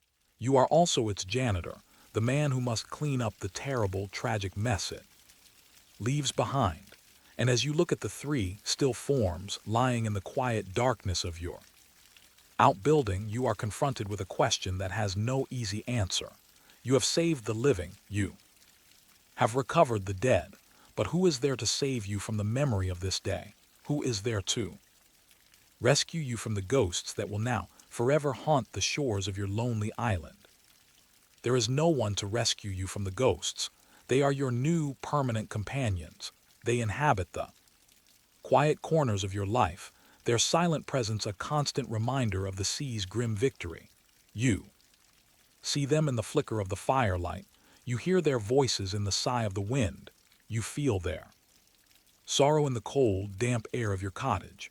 Your island, once a place of solitary peace, is now a place of shared and unending grief. The days following the recovery of the bodies are a strange and surreal limbo. You are waiting. You are waiting for the authorities to arrive, for the world to intrude upon your sorrow and relieve you of your terrible burden. The survivors of the wreck are also waiting. They are your guests, your patients, your fellow mourners. You share your small cottage with them, you share your food with them, you share the heavy, unspoken weight of what you have all been through. You talk to them, you listen to their stories. They tell you about the men who were lost. They speak of the young boy who was on his first voyage, his eyes wide with a sense of adventure that was so cruelly extinguished. They speak of the ship's captain, a veteran sailor who had spent his life on the water, only to be claimed by it in the end. They speak of their friends, their shipmates, their brothers. Their stories give faces to the bodies that lie in your outbuilding. They transform them from anonymous victims into real, flesh and blood human beings. And this, you find, makes the grief both sharper and more bearable. To share the sorrow is to dilute its poison. You have sent a signal to the mainland. You have raised a flag on your flagpole, a prearranged signal. That indicates that there has been a shipwreck and that assistance is required. You now scan the horizon each day, not with the desperate hope of a man waiting for rescue, but with the weary resignation of a man waiting for the inevitable and necessary conclusion to a terrible chapter. After several days, a ship arrives. It is a revenue cutter, a government vessel, dispatched to investigate the wreck and to take charge of the survivors and the dead. The arrival of the cutter is a profound relief. It is the arrival of order, of authority, of a system that is designed to deal with the chaos and the tragedy that you have been living with. An officer comes ashore, a man with a grim, professional demeanor. He has seen this all before. He listens to your account of the wreck. He interviews the survivors. He inspects the bodies. He treats you with a quiet, professional respect, the respect of one man who understands the burdens of another. The survivors are taken aboard the cutter. They thank you, their voices thick with an emotion that they cannot fully express. They are leaving your island. They are returning to the world of the living. But you know that they, like you, will never truly leave this place behind. They will carry the memory of the storm, of the wreck, of their lost friends, for the rest of their lives. And then the most difficult part of the day arrives. The bodies of the dead are brought out of your outbuilding, still wrapped in their sailcloth shrouds. They are placed in simple pine coffins that the cutter has brought with it. They are loaded onto the skiff and they are rowed out to the ship. It is a slow, solemn, and deeply sorrowful procession. You stand on the shore and you watch, your hat held over your heart, a silent, solitary mourner at a funeral for men you never knew, but whose final moments you were a part of. As the cutter weighs anchor and steams away, a profound and heavy silence descends upon your island. The ghosts are gone, the survivors are gone, the dead are gone. You are once again alone, but the solitude is different now. It is heavier, deeper, and tinged with a permanent sadness. The wreck has changed you. It has stripped away the last vestiges of any romanticism you may have had about your life. You are not just a hero who saves lives. You are a man who is forced to confront, in the most direct and brutal way, the reality of death. You have learned that your duty is not just to the living but also to the dead. It is a duty of respect, of honor, of remembrance. In the weeks and months that follow, you find yourself performing a new, self-appointed ritual. You walk the shores of your island, and you collect the small, scattered remnants of the wreck that continue to wash ashore. A piece of carved woodwork from the ship's transom, a broken block and tackle, a fragment of a sailor's leather boot. You do not know why you do it. It is a strange, compulsive act of beachcombing.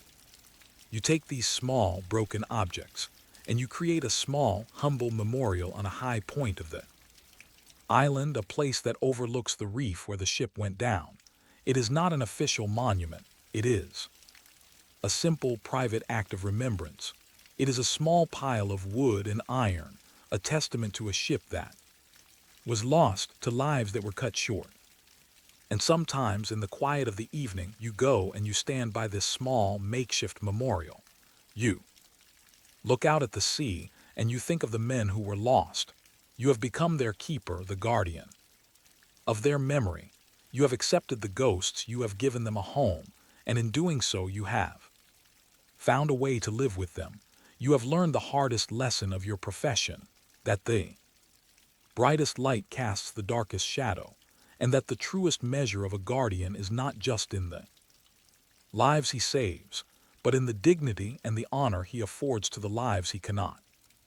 We have thus far painted a portrait of the lighthouse keeper as a solitary figure, a man alone against the elements, his only companions the sea, the sky, and the books in his library. And for many keepers, on the most remote and inhospitable stations, this was indeed the reality. But on other stations, those closer to the shore or those with larger, more accommodating living quarters, the keeper was not alone. He was a husband, a father, a family man, and the presence of a family within the confines of Lighthouse Station transforms the narrative completely. It is no longer just a story of solitude and survival, but a complex and deeply human story of love, marriage, parenthood, and the unique challenges of raising a family in one of the most unusual and isolated domestic environments imaginable. If you are a keeper with a family, your world is both infinitely larger and infinitely smaller. It is larger because it is filled with the love, the laughter, the noise, and the chaos of family life. The profound and sometimes crushing silence of the solitary station is replaced by the constant, comforting hum of human companionship. But your world is also smaller because the already confined space of the island must now be shared. The pressures and the tensions of family life, which can be challenging in a normal home, are magnified 100-fold when there is no escape, no retreat, no going out for a walk to clear your head. Your wife is the unsung hero of this story. She is a woman of incredible resilience, adaptability, and courage. She has chosen to leave behind the world of towns and villages, of neighbors and markets, of friends and extended family to share your life of isolation. She is not just a wife and a mother. She is your assistant keeper, your partner in every sense of the word. She may not be on the official payroll of the Lighthouse board, but her work is just as vital, just as demanding as your own. She learns the duties of the lighthouse alongside you. She learns how to clean the lens, how to trim the wicks, how to polish the brass. She learns to read the weather, to manage the supplies, to keep the logbook. On nights when you are ill or exhausted from a long and difficult rescue, it is she who climbs the tower stairs to keep the light burning. She is the unofficial, unacknowledged, but utterly essential backup system for the entire station. Her domestic life is a constant struggle against the elements. The salt spray corrodes her cooking pots and rusts her sewing needles. The dampness makes it a constant battle to keep clothes and bedding dry and free of mildew. The wind shrieks and moans at her windows, a constant, unnerving presence. She must be a master of ingenuity and resourcefulness, able to create a comfortable, nurturing home in a place that is fundamentally hostile to domesticity. She is the one who transforms your small, stone cottage from a functional barracks into a real home. She hangs curtains on the windows. She places a vase of wildflowers on the table. She cooks meals that are not just fuel for the body but comfort for the soul. She creates a small pocket of warmth, of color, of softness, in a world of hard, gray, masculine functionality. And then there are the children. To be a child in a lighthouse is to grow up in a world that is both prison and a paradise. It is a world of immense freedom and of profound restriction. The children have an entire island as their playground. They can run, they can climb, they can explore. They grow up with a deep, intimate knowledge of the natural world. They know the names of the seabirds. They can identify the different kinds of seaweed. They can predict the tides. The sea is their backyard. The sky is their ceiling. But their world is also a world of strict and necessary boundaries. They learn from a very early age that the sea is not just a playground. It is a deadly danger. They are taught that they must never go near the water's edge alone. They learn that the tower, with its complex and dangerous machinery, is not a place for games. Their world, while beautiful, is circumscribed by a constant awareness of the potential for disaster. Their social world is incredibly small. They have no playmates their own age. Their only companions are their parents and their siblings. The family unit becomes an intensely close-knit, self-reliant entity. The children learn to entertain themselves. to rely on their own imaginations, to find joy and adventure in the simple, repetitive rhythms of their daily lives. Their education is another unique challenge. There is no school on the island. Their mother is there. Teacher, she uses the small collection of books in the station's library as their textbooks. She teaches them to read, to write, to do arithmetic. Their education is a strange and wonderful mixture of the academic and the practical. A lesson in mathematics might involve calculating the amount of oil consumed by the lamp. A lesson in geography might involve studying the shipping charts and learning the names of the distant ports where the ships are going. A lesson in biology might involve dissecting a fish or identifying the creatures in a tide pool. The arrival of the supply tender is, for the children, a day of almost unbearable excitement. It is a visit from another world, a world of strange faces and new voices. The sailors on the tender are exotic, fascinating creatures, and they often bring small gifts for the children. A piece of candy, small toy, a picture book. These small, simple gifts are treasured with an intensity that a child on the mainland could never understand. But this life of isolation also creates a unique set of challenges for a growing child. They are strangers to the world that exists beyond their island. They do not know the rules of a schoolyard, the dynamics of a large group of children, the simple, everyday experiences of a child growing up in a town. They are, in a very real sense, foreigners in their own country, and as they grow older and they begin to understand the world that they are missing, a sense of longing, of curiosity, of a desire to escape, can begin to take root. What happens when the paradise of the island begins to feel like a cage? What happens when a child of the light feels the irresistible pull of the world beyond the horizon? The moment a child realizes the true extent of their isolation is a quiet and subtle turning point in the life of the Lighthouse family. It often happens around adolescence, that tumultuous period of life, when the desire for connection, for peer groups, for a world larger than the family unit becomes a powerful biological imperative.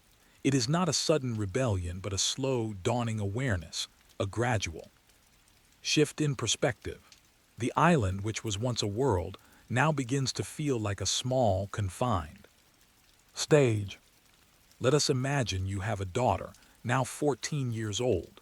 She has grown up in the shadow of the light. Her childhood a unique tapestry of wild freedom and strict discipline, but now she is changing. You see it in her eyes when she looks out at the horizon, a new, wistful, and hungry expression.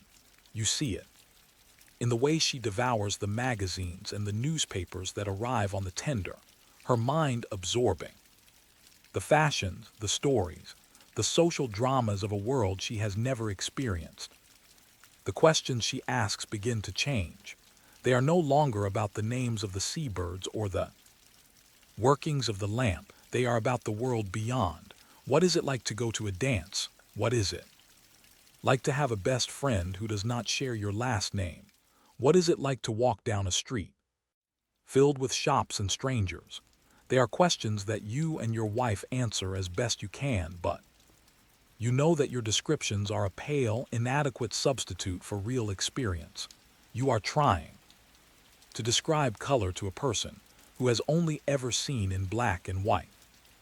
A tension begins to grow within the family, a quiet, unspoken strain. It is the tension between love and longing, between security and freedom. You and your wife have chosen this life. You have accepted its limitations. You have found peace and purpose in its rhythms. But your daughter has not chosen it. She has been born into it. And now her spirit is beginning to yearn for a world that you have left behind. This tension is most acute in her relationship with her mother. Her mother is her teacher, her companion, her only female role model, but she is also her warden.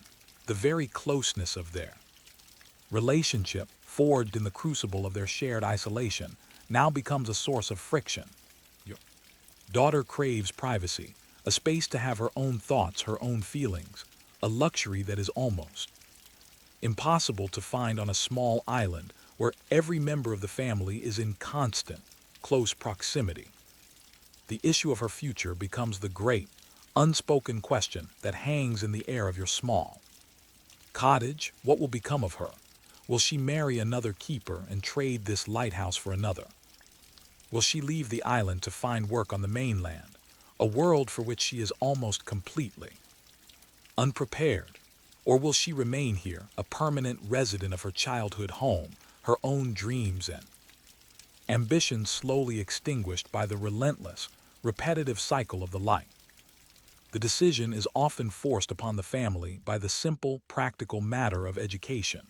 Your wife has done her best, but she knows that she cannot provide the higher level of education that your daughter will need to make her way in the world. The small library has been exhausted. The time has come for a real school, with real teachers and real classmates. This means that a choice must be made, a choice that will tear the family apart. The family must either leave the lighthouse service altogether, abandoning the life and the profession that has defined you, or your daughter must be sent away to live on the mainland, to board with relatives or with a host family, and to attend a proper school. It is a heartbreaking decision. To leave the service would be to sacrifice your own identity, your own sense of purpose. But to send your daughter away feels like an abandonment, a betrayal of the close-knit family unit that has been your greatest strength. You and your wife spend long, sleepless nights debating the issue, your voices low and filled with a mixture of love, fear, and a profound sense of sorrow. The decision is often made for you by your daughter herself. She is the one who must ultimately choose. And more often than not, she chooses to leave. The pull of the outside world, the desire for a life of her own, is too strong to resist. The preparations for her departure are a period of intense and bittersweet activity. Her mother spends weeks sewing her a new wardrobe, clothes that are suitable for a life in a town, clothes that are utterly alien to the practical, homespun garments she has worn her entire life. You build her a new trunk, a sturdy, seaworthy chest to hold her few, precious belongings. The day she leaves is one of the hardest days of your life. You wait for the passing of a friendly fishing boat whose captain has agreed to take her to the mainland. You stand on the landing, a small, sad and proud family unit.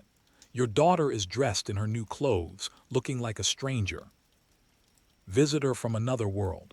She is excited, she is terrified, she is on the cusp of a new life. The goodbyes are brief and choked with emotion. Your wife holds her for a long time, her face a mask of love and of loss. You embrace her and you are struck by how grown up she suddenly seems. You give her a small, carved wooden gull, a reminder of the home she is leaving behind. You watch as she is rowed out to the fishing boat. You watch as she climbs aboard. You watch as she stands on the deck, a small, solitary figure, waving until the boat is just a speck on the horizon. And then she is gone. The silence that descends upon the island is a profound and heavy one.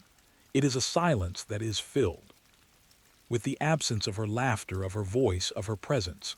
The cottage feels empty, hollow.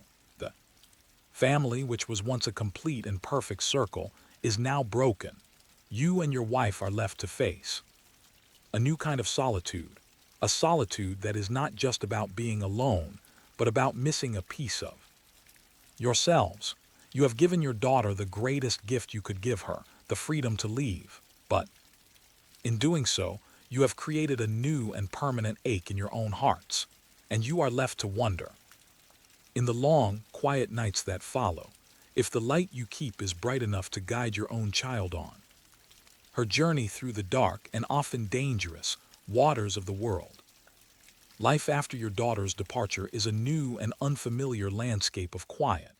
The vibrant, chaotic energy of her youth has been replaced by a stillness that is both peaceful and profoundly sad. You and Your wife must learn to live together again as a couple, to rediscover the rhythms of your life before. Children, a life that neither of you can clearly remember. The cottage, once filled to bursting with the energy of a growing family, now seems vast and empty. Her small, unoccupied room is a shrine, place you both find yourselves drifting into, touching the objects she left behind, breathing in the faint, lingering scent of her presence. The connection to your daughter is now maintained through the same fragile medium that connects you to the rest of the world, the mail. Her letters become the most important events in your life. You wait for them with an even greater intensity than you waited for the letters from your own parents. Her letters are a window into a world that you are now experiencing vicariously. She writes of her school, of her new friends, of the bewildering, exciting, and often overwhelming experience of living in a town. Her first letters are filled with a mixture of excitement and homesickness. She is thrilled by the novelty of it all, the crowded streets, the shops filled with unimaginable wonders, the simple joy of having a conversation with someone her own age. But she is also intimidated by the noise, the complexity, the unwritten social rules that everyone else seems to know instinctively. She misses the the quiet, the familiar comfort of her island home. You and your wife read her letters together, poring over every word, trying to read between the lines, to gauge her true state of mind. You write back immediately, your letters filled with love, with encouragement, with advice that you know is probably inadequate. You send her small packages, filled with her favorite dried seaweed, a newly carved seabird, a piece of sea glass polished smooth by the waves. They are small, tangible pieces of her home, anchors to remind her of who she is and where she comes from. As time goes on, the tone of her letters begins to change. The homesickness fades, replaced by a growing confidence. She is adapting, she is learning, she is thriving. She writes about her studies, about the books she is reading, the ideas she is encountering. Her world is expanding, and you can feel your own world expanding with it. You are proud of her, immensely so, but your pride is tinged with a faint, almost imperceptible sense of loss. She is becoming a part of a world that you are not. The small, intense, and self-contained world of your family is being replaced by a larger, more complex, and more distant network of relationships. The visits are the highlights of your year. She comes home for the summer, and her arrival is like the return of the sun after a long, dark winter. The cottage is once again filled with her energy, her laughter, but she is different. She is taller, her clothes are different, her way of speaking is different. She is a visitor now, a guest in her own childhood home. She brings the outside world with her. She tells you stories of politics, of new inventions, of social change. She brings new books, new ideas, new perspectives. She challenges your assumptions. She questions your beliefs. Your small, quiet world is invigorated by her presence, but it is also disrupted. You are forced to see your own life, your own choices, through her new, more worldly eyes. The summer passes in a blur of happy and sometimes difficult moments, and then the time comes for her to leave again. The goodbyes are no less painful than the first time, but they are different. You are no longer sending a child out into the unknown. You are sending a young woman back to her own life, life that she is building for herself. And so the years go by. Your daughter finishes her schooling. She gets a job. She meets a young man. She falls in love. She gets married. Each of these milestones is communicated to you by letter. You are participants in her life, but you are participants from a great distance. You see the photographs of the wedding, you read the descriptions of the ceremony, but you are not there to witness it. Your joy for her is immense, but it is a joy that is experienced through the filter of your isolation. And then one day, a letter arrives that brings with it a new and profound transformation. Your Daughter is pregnant. You are going to be grandparents. The news is a bombshell, a joyous, life-altering explosion. The circle of life which had been broken by her departure is now being reformed, expanded. The arrival of your first grandchild is a moment of pure, unadulterated joy. You receive the telegram, and you celebrate, just the two of you on your lonely island. You toast the new life with a glass of the sherry you keep for special occasions. You are filled with a new sense of purpose, a new connection to the future. Your daughter brings the baby to the island for a visit, and as you hold your grandchild in your arms, you see your own life, your own choices in a new light. You see the legacy of your family, a legacy that has been shaped and defined by this strange, beautiful, and challenging place.